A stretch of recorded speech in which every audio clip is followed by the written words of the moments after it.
Здравейте, приятели! Здравейте и неприятели! Отново сте с мен Христо и академик Божидар Палюшев в Фундаменти на истината. Преди да започнем днес основната ни тема, искам да кажа няколко приказки и да се обърна към хората, които коментират в нашия YouTube канал и да припомня каква е целта на този канал.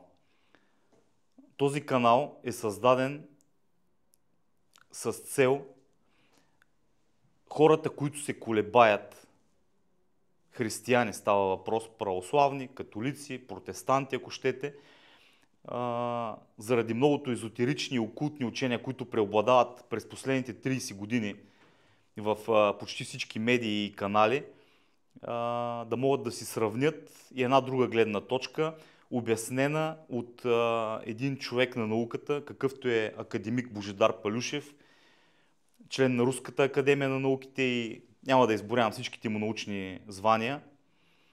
И поради тази причина искам да се обърна отново към хората. Ако не ви е приятно на някои, които са в различни духовни течения, да гледат този канал, никой не ви задължава, никой не ви кара. Достатъчно медия има и канали за всякакви алтернативни духовни учения и философии, така че нямам нищо против. Оставил съм ги коментарите. Видях, че много светлина и любов излъчвате. Само да ви кажа, понеже няколко места видях кой ми плащал, кой ме спонсорирал, да благодаря на Господ, сам се спонсорирам и никой не ми плаща, но ако искате, мога да приемете, че ми плащат мусоните. Мусоните, професоре, мусоните, знаете кои са мусоните. Последните 20-30 години ми е било интересно да чета различни книги по различните теми, като религия, философия, психология. Имах възможността да се запозная с различни алтернативни учения и автори, различни от християнството и от православието. Така че тези неща, в които съм се убедил и хората, които съм срещнал, ме връщат отново към православното християнство. Няма да оставя темата за феномените на България, така наречените феномени. Дънов, Ванга, Слава Севрукова, Вера Кочовска, даже пък изобщо няма и да я коментирам. Не я гонеха от манастирите едно време, имам познати игумени.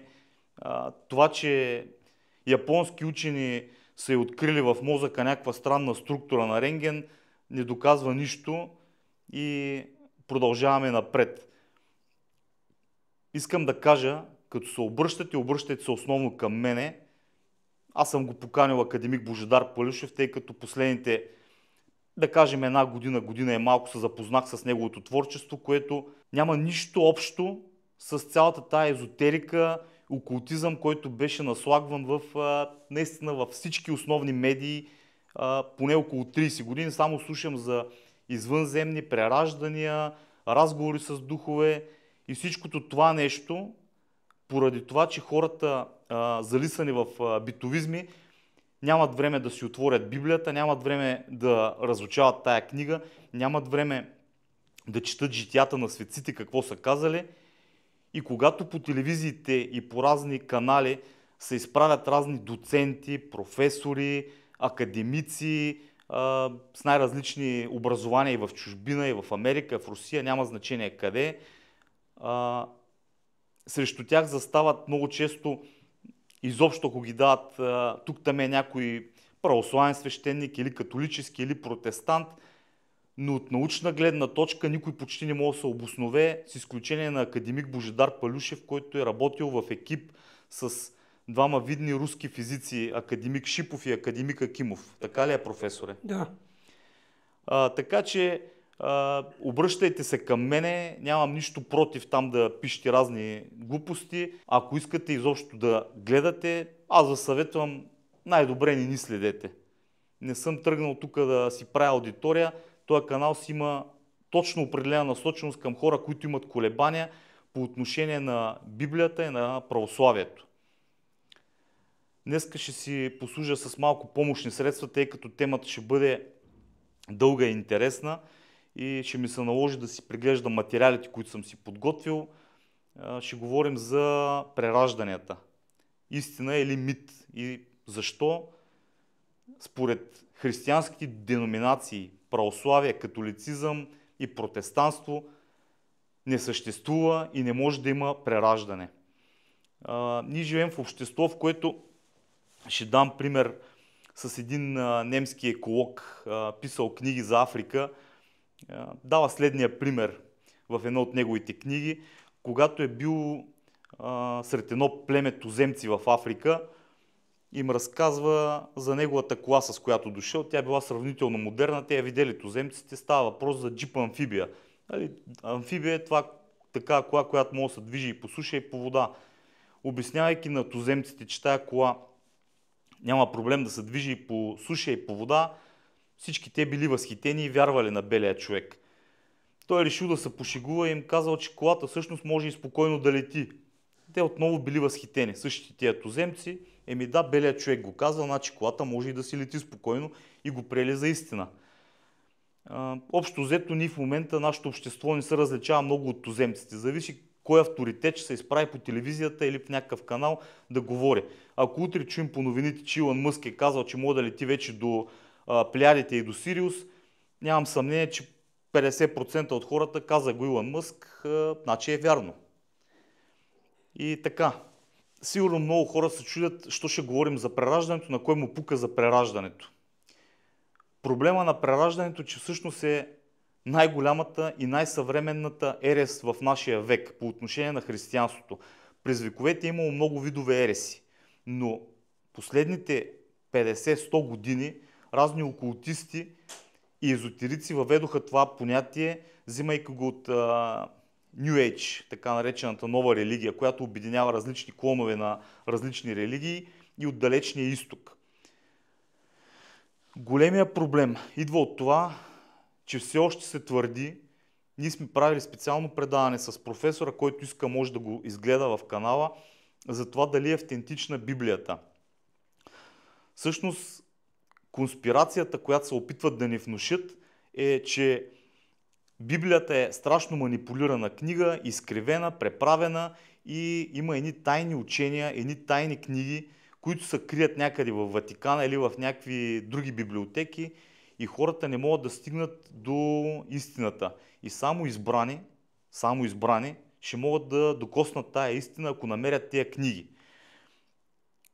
Фактите са следните. Ние сме го обяснили защо и сме се аргументирали. Библията не е преправена, не е манипулирана. Всеки един човек, който си хвани Библията, реши да се занимава с нея, да я проучи, даже да кажем само Новия завет, защото наистина Стария завет е доста сложен и не е нужен, според мен, изобщо в момента толкова да се изучава. По-важен е Новия завет. Всичко необходимо за човек, което му трябва да си спаси душата, е написано в Новия завет. Бог го контролира този процес, за да не може никой един ден да се оправдае, че не е докопал и достигнал до тайното познание, което само избрани хора ще се докоснат до това познание и ще си обяснят света и живота и ще си спасят душите. Така че този процес не се контролира от хора. Това е най-издаваната книга в човешката история, а християнството остава най-преследваната религия с дава най-много жертви по пътя си към това да бъде разпространена. Така че тая опорка на окултистите и на езотериците, че Библията е страшно манипулирана книга и те имат едни тайни познания, които не са достигнали до хората, това са пълни глупости. Всъщност незаинтересоваността на голяма част от хората в това да търсят и да мислят за това какво се случва след смъртта, тъй като сме улисани в битовизмите, в това как да изкараме някой лев, да си оправим нещата, ни води до това, че ние не се интересуваме за това какво се случва след смъртта, докато не дойде някоя болест и тогава рязко почваме да търсим Господ. Обикновено така се случва с много атеисти, които не са вярвали. Може да се провери тази информация. Много атеисти, когато почнат да боледуват тежко, нещо рязко им се случва и почват да вярват в Бог и да четат молитви и да търсят вярата. Така, ще кажа няколко думи по моята дейност. Целта ми не е тук да си търся клиенти и пациенти. Аз го казах на едно място, работя в сферата на спорт и здравеопазване. Едната ми дейност е в кабинет по физиотерапия. Занимавам се с доста хора, на които помагам и лекувам опорно-двигателни проблеми и най-различни други неща. Другата ми дейност е любимия ми спорт, бокс. Там съм треньор, бил съм състезател. Каквото съм направил там и като аматьор, и като професионалист съм си състезавал. Превърнал съм го в една здравословна и лечебна гимнастика, като съм се постарал да изключа с хората, които ги тренирам, тежките удари по главата, които, разбира се, не са полезни. Но колкото повече плюете и пишете някакви простоти, толкова повече ми включвате така спортния хъс. Не желая да споря с вас и ще се опитам да не ви коментирам много и да не се обръщам към вас персонално. Но пак ви казвам, аз съм човека, който инициирах да се правят тия видеа, запознайки се с творчеството на академик Палюшев. Той ги е написал нещата преди 25-30 години. Много години не е бил в България и много малко хора знаят за него. Коментирахме го с него, не му е била дадена медийна изява, затова си има логично обяснение. И така, пристъпваме към темата прераждане и защо няма прераждане в нито една от основните християнски деноминации.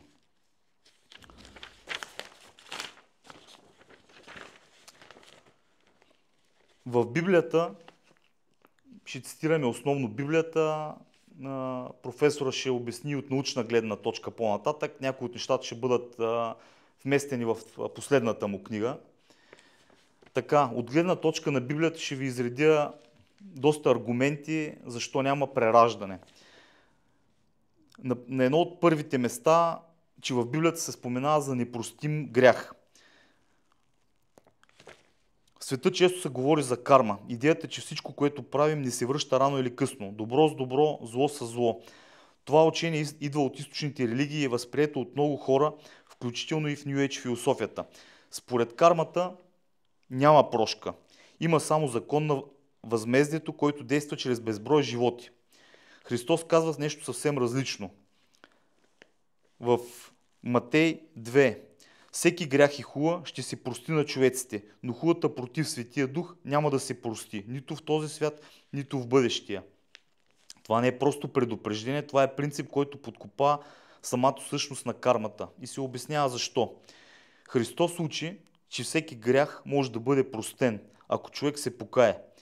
Има грях, обаче, който няма да се прости.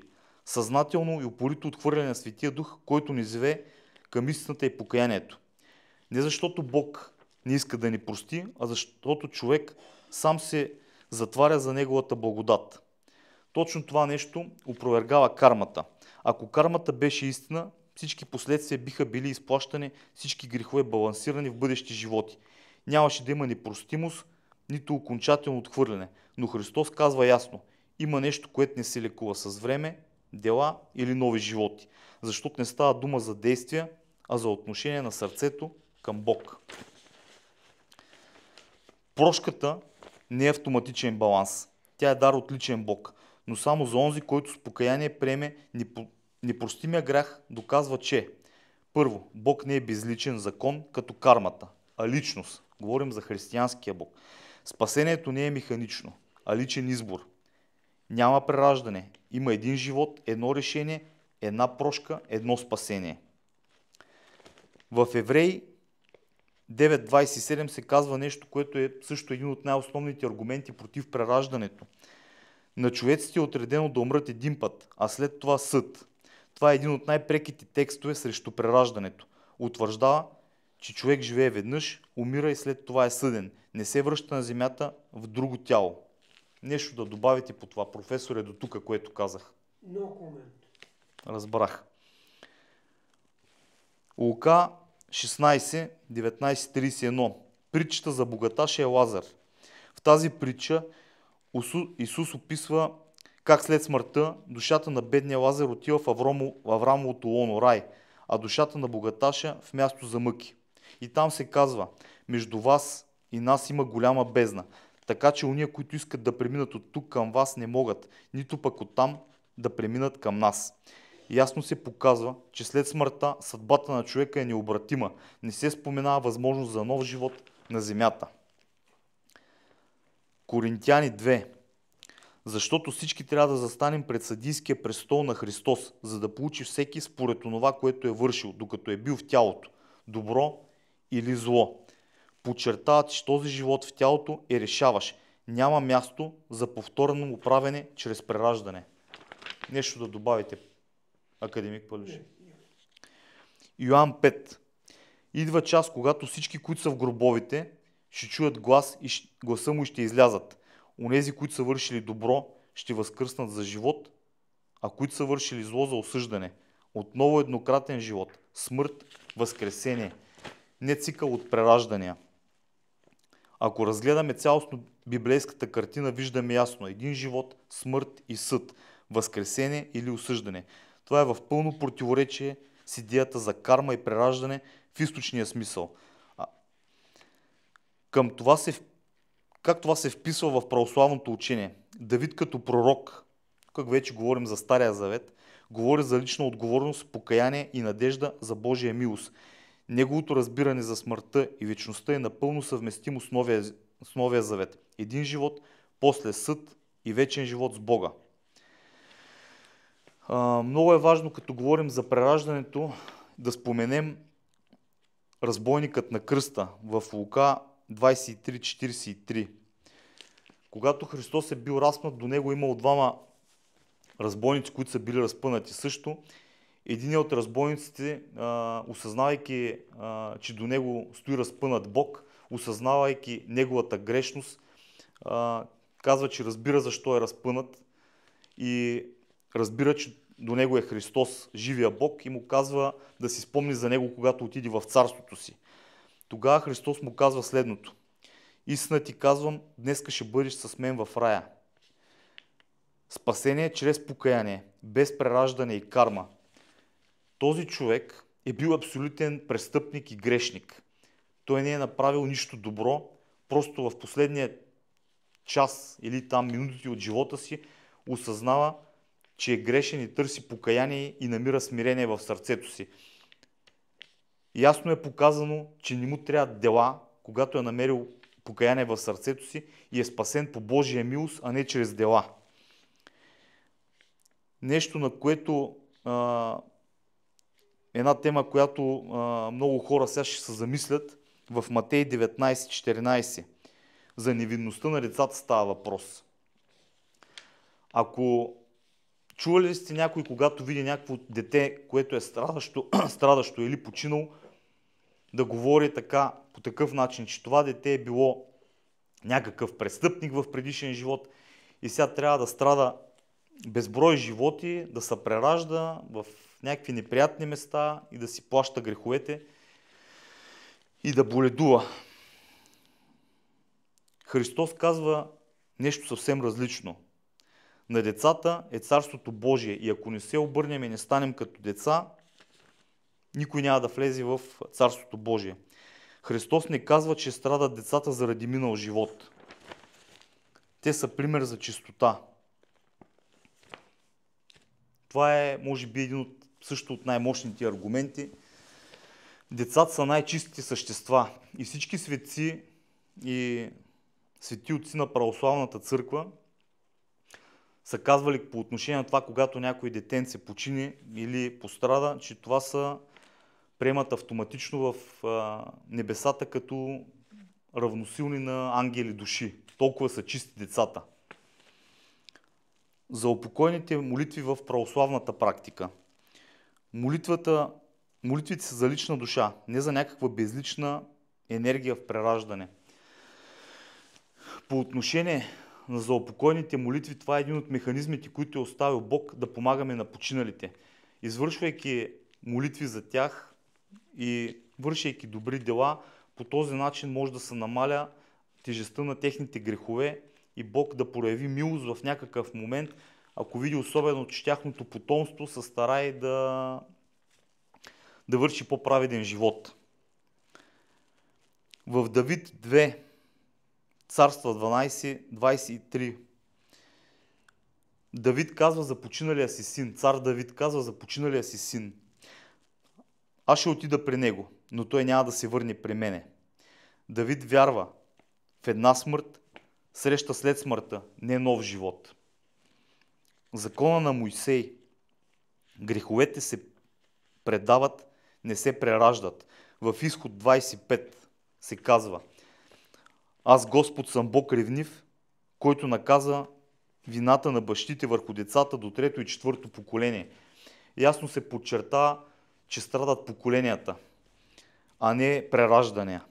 Греховете не минават в ново тяло и а се наследяват в рода. Това не е прераждане, а семейна отговорност в историята. Каквото правим, го предаваме на нашите поколения. Слава Богу, че Господ е казал и че когато човек води праведен живот, това също се връща в много повече поколения. Така ли е, професоре? Един много интересен случай за мен, може би, тия, които не им се чете Стария завет целия, тъй като е доста тежък и сложен, им препоръчвам две неща. Притчи Соломонови да прочитат или книгата на Йов. Книгата на Йов е сравнително кратка и тя описва живота на един човек, който е бил непорочен и безгрешен пред Бога, но е страдал страшно много и то е също едно доказателство от Стария завет против това, че има прераждане и карма. За Йов беше казано, че е праведен човек, но страда тежко. Той няма минали животи, няма карма, има изпитание и възнаграждение от Бог. Непорочен и праведен и се боеше от Бог. Цялата книга Йов отрича автоматично мисленето: страдаш, значи си виновен и плащаш тежка карма. Препоръчвам наистина Йов да си го прочетете, много интересно. За мен е най-силният пример и най-силният човек от Стария завет. В Новия завет има още един подобен пример на Йов. Става въпрос за слепеца, който Христос е излекувал и тук, между другото, феновете на прераждането го цитират, опитват се да обяснят, че пак там има прераждане чрез този пример. Става въпрос за един слепец, който Христос е излекувал. Слепеца е бил сляп по рождение. Учениците на Христос задават един интересен въпрос: учителю, кой се греши? Този или родителите му да се е родил сляп? Тук има тънък момент, за който се хващат тия, които твърдят, че има прераждане. Щом се е родил сляп, значи носи си някаква карма. Христос автоматично казва, нали, зато и те езотериците много обичат и окултистите да четат Библията само епизодично, да вземат някакви пъзелчета така и да се изглобяват после свободни съчинения. Христос точно и ясно казва: нито той е съгрешил, нито родителите му, а за да се явят в него Божиите дела. А на въпроса на учениците му, той ли е съгрешил, че се е родил сляп, един вид, че се намеква за нещо. Само да ви кажа, там има много такива интересни учения при юдеите, че някой може да съгреши дори и в утробата. Така че и тая опорка отпада. Христос отхвърля идеята, че слепеца страда заради грях в предишен живот. Страданието на хората понякога има висш смисъл, а не е за наказание. Така че има няколко изключения. Едното го казахме в книга Йов в Стария завет, другото е в притчата за слепеца и това са две свидетелства за това, че понякога ние страдаме или някой страда, без да има причинно-следствена връзка, както това нещо обяснява учението за кармата и прераждането. Прошката чрез Христос е над закона на кармата. В Йоан 8.11, когато всички нападат по стария закон, блудниците са ги убивали с камъни. Нали така, професоре? Точно така. Тогава решават да тестват Христос старите юдейски свещеници и го питат как ще постъпи с една блудница, което говорят за един от най-тежките грехове и по старите закони на Мойсей са ги трепали. Христос им казва, нали, тогава, който е безгрешен, пръв да хвърли камък и общо взето тълпата си заминава. Но той добавя нещо, и което казва на тази жена. И аз не те осъждам, иди си и не съгрешавай повече. Християнството предлага благодат и прошка, което кармата не позволява. Няма път към Вселената. Има милост от личен Бог. Бог прощава и просто я съветва повече да не съгрешава, тъй като това нещо все пак се трупа и ще има последствия. Така, много интересно нещо. Популацията на Земята, всички знаем, че расте, и което показва, че се появяват нови души. Тук обикновено езотериците казват, идват много души от различни вселени, галактики, планети, Плеяди, Ориони, Сириуси, и тук се раждат на Земята така наречените индигови и кристални деца. Аз индигови деца, освен от арабския свят, и кристални деца, дето шмъркат кристали, не виждам много, но както и да е. Ако душите се въртят чрез прераждане, то общия им брой би трябвало да е фиксиран, но реалността е обратната. Човешката популация расте експоненциално. Това сочи към постоянно сътворяване на нови души, а не към прераждане. Пример, по времето на Исус Христос популацията на Земята е била около 300 милиона. Днес над 8 милиарда. Ако това са същите души, откъде идва увеличението? Божието повеление, това, което е написано в Библията, се казва: плодете се и се множете. То би обезмислило всичко на езотериците. В Битие 1.28 Бог казва: плодете се и се размножавайте, напълнете земята. Ако има прераждане, няма нужда от нови души, само от смяна на тела. Но Бог ясно говори за размножаване, нарастване, попълване на земята с нов живот. Това предполага ново зачатие, нов дух, ново човешко същество.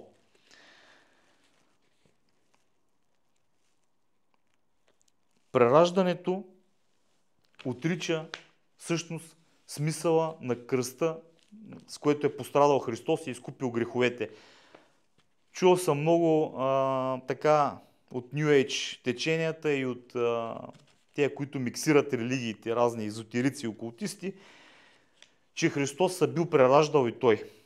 Едно безумие, което ще коментираме съвсем малко с професора. Ако душата получава втори шанс чрез прераждане, тогава защо Христос умира на кръста? Жертвата му не е била резервен план, а единствен начин за спасение. Кръста не би бил нужен, ако човек може да се поправя в следващите животи. Изобщо няма нужда Христос да слиза и да се жертва на кръста. И тая приказка, че Бог толкова възлюби света, че даде своя единороден син в жертва, нямаше да бъде написана и изобщо се обезмисля от концепцията за прераждане. Човекът е уникален, сътворен от Бога, не е рециклирана енергията. Библията учи, че Бог всяко същество създава лично и с любов, не от някаква вечна душа, която се движи от тяло в тяло. Говори за това, в псалмите се говори за това, как Бог ни тъче още в утробата. Твърдението на езотериците, пак се връщам към него. Души от други планети се въплъщават на Земята, затова хората са размножавали. Това противоречи на библейско, логическо и дори научно разбиране за човека, душата и живота. Библията казва, че всяка човешка душа е създадена лично от Бог, не е импортирана. Учението за звездни души елиминира отговорността и съда. Ако душите идват от други светове и се превъплъщават, това подкопава основата на Божия справедлив съд. Кой съди тези звездни души? Бог ли? И ако не са създадени от него, по чий стандарт ще бъдат осъдени? Това е измамно учение, което отнема личната отговорност за греха и необходимостта от Спасител. Липсва реално доказателство за души от други планети. Нито в писанието, нито в науката има и най-малко доказателство за междузвездна душевна миграция. Всички такива твърдения идват обикновено чрез ченалинг, окултизъм, съмнителни преживявания, които самите апостоли наричат заблуди на бесовете. Разбира се, тук ще се обадят някои психотерапевти, които се занимават с регресия и с хипноза, и ще кажат: те хората толкова регресии сме направили и те видяха колко видове животи са имали и в животни са се прераждали. По отношение на тая история с регресията. Ние споменахме в предишни предавания професора, който иска да си провери да види. Тук професора го обяснил през торсионните полета и торсионната физика. За това, между другото, говорят много видни руски психотерапевти и психолози. Ще цитирам само един Авдеев, който иска да провери за какъв човек става въпрос. Той казва да се внимава много с тези регресии, тъй като, изключвайки защитата на съзнанието, влизаме в най-финните места и кътчета, които Бог ни е дал, душата и духа, но без защитата на съзнанието. А там достъп до нас имат изключително много демоничните същества, които могат да ни прожектират всякакви филмчета, да се виждате като преродени маймуни, тигри, великани в предишни животи, като атланти, лемурийци. Малко по-нататък ще говорим за тая простотия с Атланта и Лемурия. Ще разберете за какво говорим. Така, в Тимотей 1.4.1 се казва нещо много интересно по отношение на този тип учения, които ще дойдат. В по-късни времена някои ще отстъпят от вярата и ще слушат измамни духове и демонски и бесовски учения. Сами си направете сметката на тия, които се интересуват в момента, колко много секти, разновидности, духовни учения има, и си сверете часовниците, ако се интересувате. Логически капан. Ако душите са извънземни, защо помним само земен живот? Ако сме живели в други светове, защо нямаме спомени за тях? Ако отговорът е завеса на забравата, тогава на какво основание вярваме на тези учения? Те самите си подкопават доказателствената стойност. Истината в Христос не изисква скрити светове. Той говори ясно, открито и с сила. Тук пак към тези, които се занимават с регресия, защото те са така, в кавички, най-голямото доказателство, че имаме страшно много предишни животи. Христос дойде за човек, не за звездна раса. В Йоан 1.14. И Словото стана плът и пребивава между нас. Исус не се е въплатил в някаква вселенска форма или духовна същност, а в човек като нас. Исус не дойде като рептил, като големите бели, като сиво човече, като някакво енергийно същество, дойде в земна форма. Умрял е за човешките грехове, не за междугалактически карми. Спасението не е през чакри, енергии и висши вибрации, а през вяра, покаяние и благодат. Тук с тези чакри и вибрации отново всички ги говорят един през друг, се надпреварват да обясняват, че Вселената е квантова. И това го обясни професора, че Вселената не е квантова, с твоите двама колеги Шипов и Акимов, с тая революционна торсионна физика и теория, сте обяснили точно това, че Вселената не е квантова. Така ли е, професоре? Точно така. Учението за звездни души е езотерична лъжа. Отхвърля Божието сътворение, подменя отговорността пред Създателя и предлага фалшива духовност, базирана на гордост, мистицизъм и бягство от истината. В Йоан 14.6 Бог казва: аз съм пътя, истината и живота. Никой не отива при Бог Отец, освен през мене. В Тимотей пак го повтарям. Духа ясно казва: в последните времена някои ще отстъпят от вярата, като се предадат на измамни духове и бесовски учения, чрез лицемерието на човеци, които говорят лъжа и са жигосани в съвестта си, които забраняват женитбата и заповядват въздържание от ястия, които Бог е създал, за да се приемат с благодарение от вярващите и позналите истината. Защото всичко, създадено от Бог, е добро и нищо не е за отхвърляне, ако се приеме с благодарност, понеже се освещава чрез Божието Слово и молитва. Тук искам да кажа, понеже в някакъв даден момент ще почнем да говорим и малко на здравословна тематика, тъй като това ми е моята по-тясна специалност. Сега е много модерно да се говори за храните, колко са вредни, купища навици, което наистина има основание до някаква степен, но ще ви кажа следното. Едно време е имало един много интересен обичай, който помнят на някои бабите и дядовците. Когато са седнали на масата хората, са казвали първо молитва. С тая молитва те са освещавали храната, един вид информационно облъчване на храната през Бог, и по този начин променят информационната структура, която носи храната, тъй като тя наистина може да бъде и отровна, и неполезна. В тая връзка искам да ви кажа, че и само червей да ядете, ако няма какво да ядете, ако си кажете една молитва и имате чисто сърце, най-вероятно ще оцелеете и ще живеете дори с вредна храна. Но това е една творческа тук отметка от съществената тема. Ще го коментираме по-нататък. Ще ви дам само набързо един пример. Всички помните дядо Добри, който живя до 103 години. Имал съм възможността да му правя малко рехабилитация на него. Знаете как живееше, той нямаше някаква уникална хигиена, не се е хранил с супер храни. Дядо Добри живя до 103 години. Просто храната, в която ядеше, не беше и супер еко, био, невероятни супер добавки. Човек имаше добро сърце, казваше молитви и всяка храна му носеше полза и живя до 103 години. Сега тук драпаме след 70, дали инфаркта не начака или инсулта на някой ъгъл.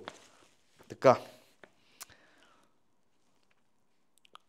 Едно от нещата, които окултистите и феновете на прераждането се опитват да дадат като пример в Библията, че има прераждане, че Йоан Кръстител е преродения Илия. В стиха се казва следното, Матей 11:14. Ако искате да го приемете, той е Илия, който има да дойде. Говорят за Йоан Кръстител. Йоан сам казва в Йоан 1:21, не съм Илия. Исус ни казва, че Йоан е буквално Илия, а че той идва в духа и силата на Илия. В Лука 1:17 се казва. Това е фигуративен израз. Това е изпълнение на пророчеството от Малахия 4:5. Но не чрез прераждане, а чрез пророческа мисия и сходство в службата, която са изпълнявали Йоан Кръстител и пророк Илия. Просто пак отново любимите опорки на окултистите да вземат определени парченца и да ги вкарват в техните учения, а не да четат всичките текстове, за да се обясни логично какво се опитват да се каже там.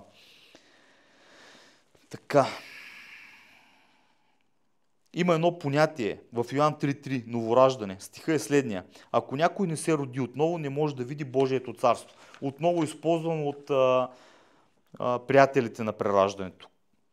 Това не е физическо прераждане, а духовно новораждане чрез вяра и Светия Дух. И за тия, които се интересуват и изучават Библията, е ясно това нещо. Но когато народът ни е непросветен, това се случва, че могат да ви манипулират лесно. Ние в момента всички чакаме да дойде апокалипсиса от Русия и Америка и да залетят ядрени ракети и никога след Втората световна война не се е говорил така, че идва апокалипсис. Истината е, че апокалипсиса за човешката душа е и лично за всеки е настъпил отдавна. Самата не е заинтересованост на всеки да разбере какво ще се случи точно след като умре. Няма по-голям апокалипсис от това. Всъщност апокалипсиса нашия, личния, е започнал много отдавна. Че ще има Трета световна война, кажете, професоре, тук. Тук искам едно малко допълнение. Много хора считат, че краят на света, такъв какъвто е и е казано в Библията, ще настъпи в резултат на естествени процеси, като световна ядрена война, който е един естествен процес, съвсем понятен за всеки един от нас. Аз подчертавам, краят на света ще бъде свръхестествено явление, което изхожда от битието на Бога, а няма да бъде резултат от някакво естествено явление, като природни стихии, вулкани, свръхвулкани или ядрена световна война. Това ще бъде свръхестествено явление, което ще бъде от порядъка на свръхестественото явление на появата на живота върху земята. Да, благодаря за това уточнение. Пак те, които се интересуват да изучават Библията, знаят много добре. На едно място там е казано, ще чуете за трусове и за войни, това има да стане. Това е един съвсем естествен процес в света, хаотичния, в който живеем. Това всъщност не означава края на света. Така. Може ли още едно допълнение, много важно. Самите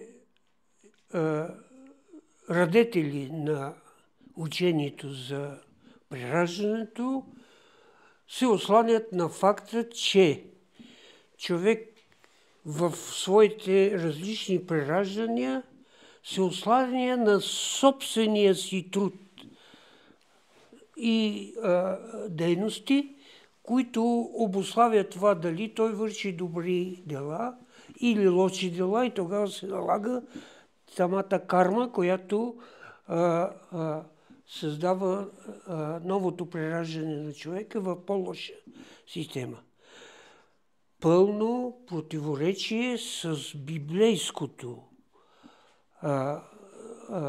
постановка, с цитата в Библията, в който се казва: защото по благодат сте спасени чрез вяра, и то не е от сами вас, това е дар от Бога, не чрез дела, за да не се похвали някой. Никой да не се похвали. Тоест, в Библията ясно е казано, че не делата са тези, които придвижват нашите, осигуряват нашето духовно усъвършенстване, а вярвата в Бога. Много от езотеричните учения и окултните твърдят, че Бог е справедлив. Звучи красиво. Истината обаче не е такава. Истината е, че Бог е милостив, а не е справедлив. И слава Богу, защото всички сме иначе заминали. Много е важно да се спомене по отношение на това приспиване с идеята за прераждането, че се води битка за човешката душа и за това човек да се спаси. Ние се намираме в един гигантски колизеум, арена, ако искате го наречете, и всъщност това е същественото, което академик Палюшев го е написал в последните му 2 книги и скоро и в третата, за което се говори, битката за човешката душа и какво е необходимо, тя да се спаси, като е синтезирал една огромна информация от Библията и от светите отци на православната църква. В Библията ясно се подчертава, че животът е един. Пътят към спасението е тесен и не всички ще влязат в Божието царство. Това изключва идеята за множество животи и шансове.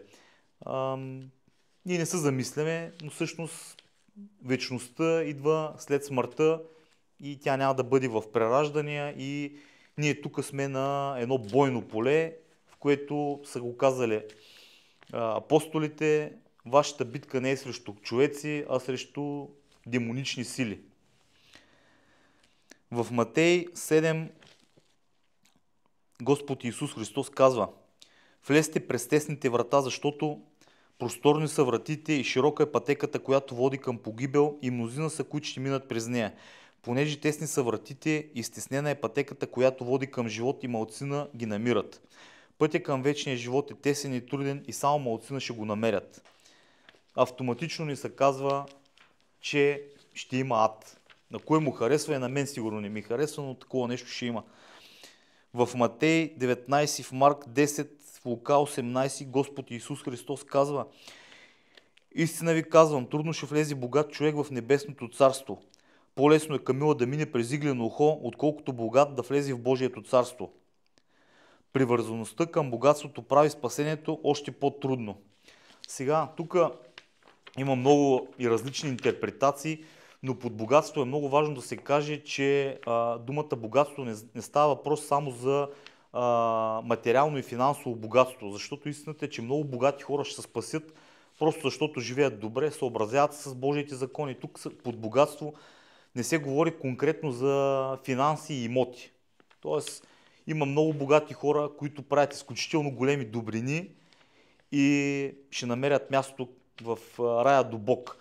Тук под богатство се споменава най-вече за страстите, хората, които са изложени на много изкушения. Разбира се, хората, които имат добри финанси, са подложени на много по-голямо изкушение.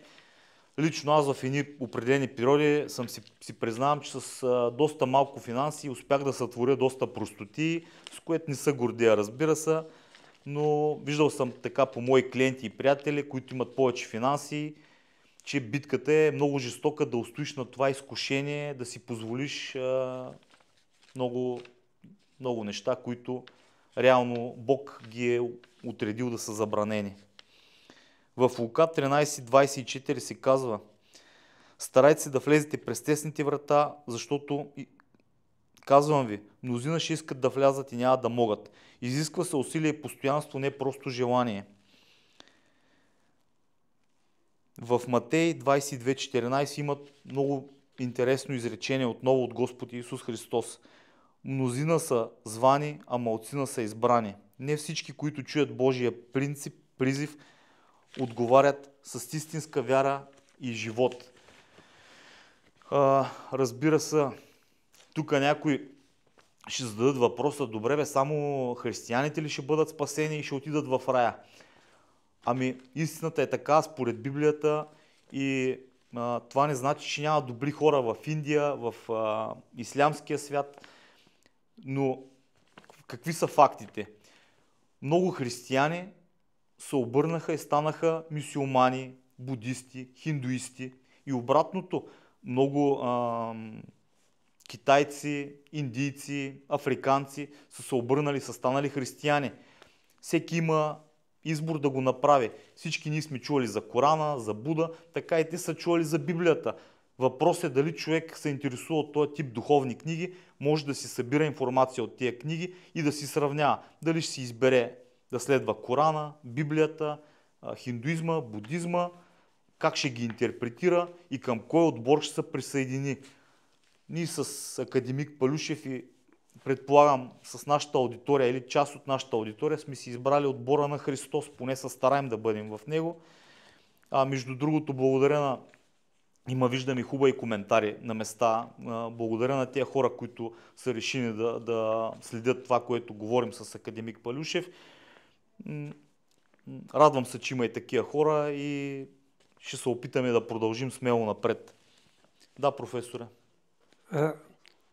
Искам да добавя във връзка с тези, които ни ругаят в YouTube. Един много голям немски военачалник и политик е казал: ако враговете ми ме ругаят, това е много добре. Но ако ме хвалят, това е лошо. Тоест, аз апелирам, ругайте ни колкото се може повече. Това означава, че нашето дело е вярно. Това, което казваме, е вярно. Това, което казваме, е в пълен унисон с казаното в Библията. С казаното в книгите и книжното богатство на светите отци на православната църква.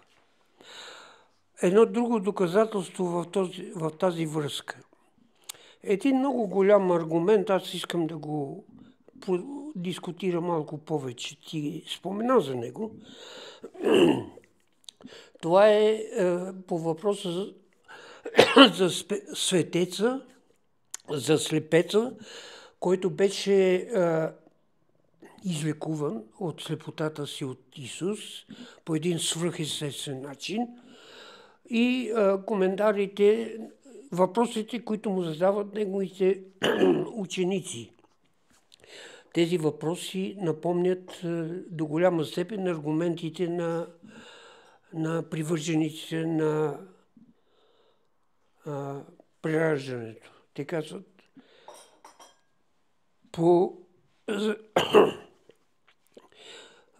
поради грехът на родителите и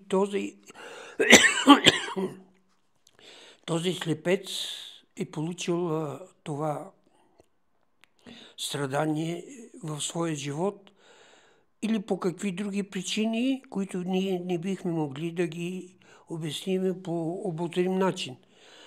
И отговорът на Исус е следния. Слепецът не е сляп поради собствен грях, нито поради греха на родителите му. Той е сляп, за да се прослави името на Всевишния. Тоест, аргументът на привържениците на прераждането напълно се обезсмисля в тази дискусия от казаното на самия Исус в Библията. В Матей 24:13 връщам се за това, че битката е жестока по отношение на човешката душа. Господ Исус Христос казва, на който претърпи до край, той ще бъде спасен. Изисква се постоянство просто, няма как да стане. В Деяния 14:22 апостол Павел, през много скърби, за християните става въпрос, през много скърби трябва да влезем в Божието царство. Влизането в царството минава през страдания, изпитания и духовна борба. Изобщо не ни обещава апостол Павел, че ще бъдем щастливи, ще живеем спокойно и ще влезем в Царството Божие. Напротив, обяснява се, да, на някой му звучи сигурно мазохистично, че трябва да страдаме, че трябва да изедем дървото тук-таме, но не случайно висшия пилотаж го е показал Йов в Стария Завет и е казано в Библията в Новия Завет. Всъщност това е един от най-големите ключови по отношение на разбирането на живота. За всичко благодарете, непрестанно се молете. За всичко благодарете пак звучи мазохистично, но пък то води към смирение, тъй като това е един висш пилотаж, когато човек благодари за нещата, които е възприел като лоши и приел, че са неприятни, показва едно огромно смирение и най-важното доверие, връзка с Бог, че Бог го е допуснал това нещо и човек има време да разсъди в този момент. Не значи да не се мъчи да реши проблема си, но първо да каже едно благодаря, след това да си погледне живота, може да си направи на ретроспекция спрямо Божиите закони. Ако си християнин, разбира се, ако твърдиш, че си християнин и не си правиш ретроспекция за живота по Божиите закони, ти си лъжец. В смисъл такъв и лицемер. Непрестанно самолете ще го коментираме специално в друго място, в друго предаване, какво всъщност се има предвид и защо ние християните имаме нужда от тази комуникация с нашия личностен Бог и какво тя ни дава. В Матей 11:12 и в Лука 16:16 Господ Исус Христос казва: а от дните на Йоан Кръстител до сега небесното царство на сила се взема и които се насилят го грабват. Това е много интересно и се казва, че наистина трябва да се бъхтим, да се напъваме и да се самопринуждаваме за много от нещата. Аз си признавам по отношение, мисля, че тук, даже с които съм се събрал, всички сме грешни с нещо малко или много и на мен някои от Божиите закони не са ми много, така как да кажа, на сърце. Искам, да, професоре, кажи. Към всички тия аргументи аз искам да добавя един мой собствен аргумент. Така, позволявам си, така, може да изглежда малко, че се фукам, но такъв е. Тези радетелите на прераждането често го наричат реинкарнация. Реинкарнация означава, че душата винаги преминава в телесни форми. Телесни. Защото инкарнация означава преминаване инкарне, карне на латински означава плът. Но в учението на сериозните защитници на прераждането казват, че е възможно да се природиш в камък. И в животно. Камъка не е плът. И в животни също. Не, плът. Ага, да. Карне, значи плът. Реинкарнация. Така е. А камъка не е плът. Ето едно фундаментално противоречие, което показва несъстоятелността на това учение. Това е мой аргумент. Така искам такива. Така. Говорихме за това, че Царството Божие се взема на сила. Тоест човек трябва да се напъва доста и последно казах, че и на мене някои от Божиите закони не са ми, някои от нещата може би не са ми много приятни, но истината е следната. Ако си християнин, трябва да знаеш, че си творение на Бог. А щом си творение, имаш Творец. И Твореца има право да си избере правила. И ако не играеш по неговите правила, в крайна сметка избираш си към кои правила да се присъединиш и към кой отбор. И така. Ние ще продължим с темата за прераждането и в една следваща тема. Просто е много дълга тая тема, да не ви оттикчим. Академик Палюшев, нещо за финал да кажем. Ще си послужа с термините на Шехерезада.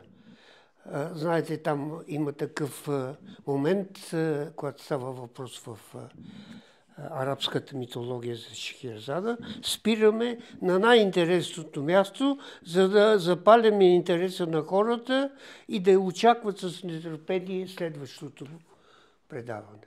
Благодаря ви и до следващия път.